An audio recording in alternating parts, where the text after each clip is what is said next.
Tango ekoki, peuple congolais, lamuka, fongola misu, fongola matoi.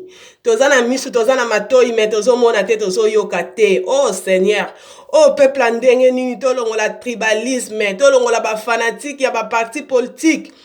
To bundela mboka, yo mona wapi président atiki pouvoir.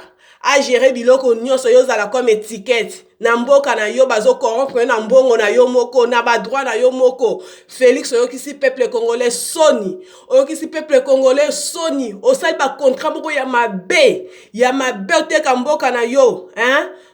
Pardon bandeko bo finga te bo loba pe mabe te nazo loba likambo eza na nzela. Boko comprendre yango ya après. Pour ni peuple congolais yebaka na retard. Peuple congolais yebaka makambo nyonso na retard. Tozalaki na papa Tshisekedi tamulayi batu babundi basali nyonso. E komaki na tamoko kabila komi na suka kende. Papa Tshisekedi azongisi essouffle. Pona nini alobi na batu bolala pongia ba bébé. Nazwa imperium. Imperium ngo ti akufi atikali kozwa ngo te. Pongia ba bébé batu banda balala ba bibero esili. Allez, o yemoko sikwa ke kolala kuna atiki peuple congolais toujours na souffrance. Pona nini boye, hein?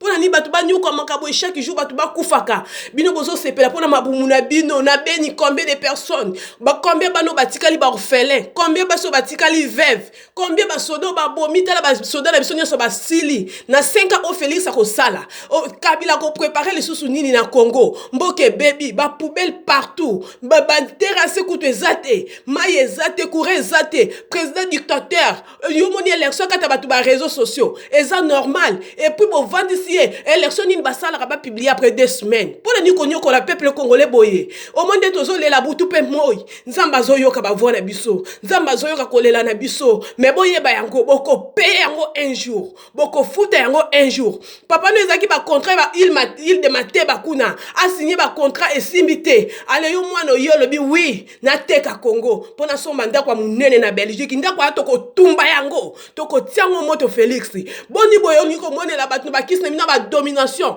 oko dominer peuple congolais moko dominer ni mutu nyonso te oyoki toko tika bino te tina suka mais boyeba yango pouvoir oyo erezo kende na bino nyonso to découvrir ba faux opposant ya mabumu batu moko ya mabe bozonti mababe na IDP so na ba bomi combien de personnes Félix ngada na mona oki ko sala ta don na bato ba bomi hein Armand Tungulu ye wana akufi même bemba papa na ye akufi likola mwana na yo kenda vembe nani pardon Rossi Mukendi ye wana kufa okenda kuna oyaka Belgique pas moi ça Armand Tungulu okendaka batu combien bakufi yozi pouvoir nouveau gouvernement ya sika bobi misa Dio Mindongala bobi misa nani Frank Diongo ba bundeli ya solo bangwana ba Dio Mindongala ba Frank Diongo ba yebani ke ba vrai opposant bino boza ba faux opposant ya mabumu ba opposant ya lokoso oteki mboka na yo likolo ya ba mbongo mike pona nini to bosangana bandeko na bo libérer mboka comme ça bozwa bino moko bo gérer makambo nyonso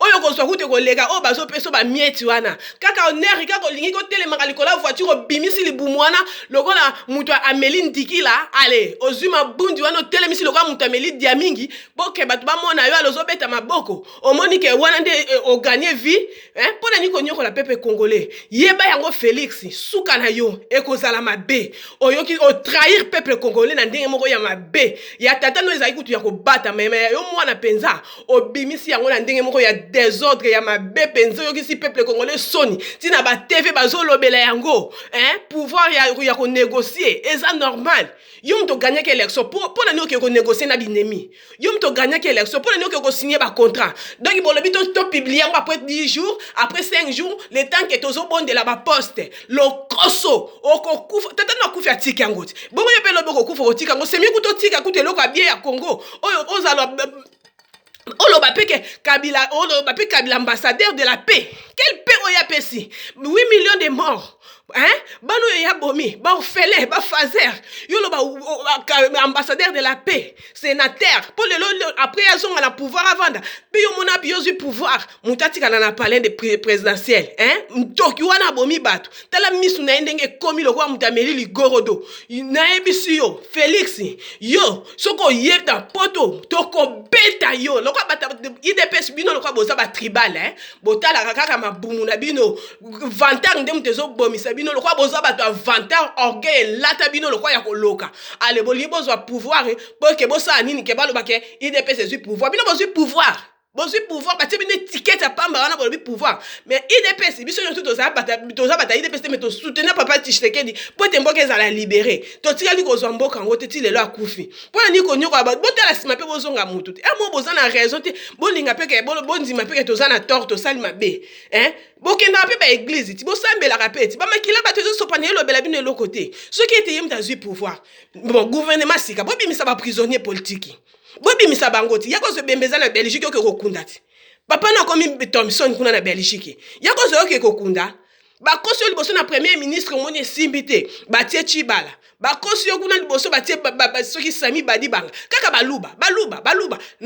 na prison kuna bakongo baza bangala baza baekonomi ebele baza mais babimisi kaka baluba mpona nini bino nde boza ba tribalisme moko ya mabe mais soki bozoluka tribal toza na 4 ekolo na Congo tokozala 3 bino bokozala bino moko tokotala soki bokosuka wapi ngonge beti ata tosouffrir mais ti suka nzambe akotia loboko na ya kosala bandoki bata misala mabe bokosuka tokotumba bino mpenza barwande baza mingi te Kabila ye wana aza na souffle déjà silaki akomi na suka kende mais yo oye kopesa so énergie zelaka to bokosuka mabe na paso biso tozomona lelo tozolela loba nzambe wana aza ba moite soki nzamba yoka ba prière abato bokosuka mabe drapeau obino bozo trahir pays obino bozo trahir boye bakeza ya nzambe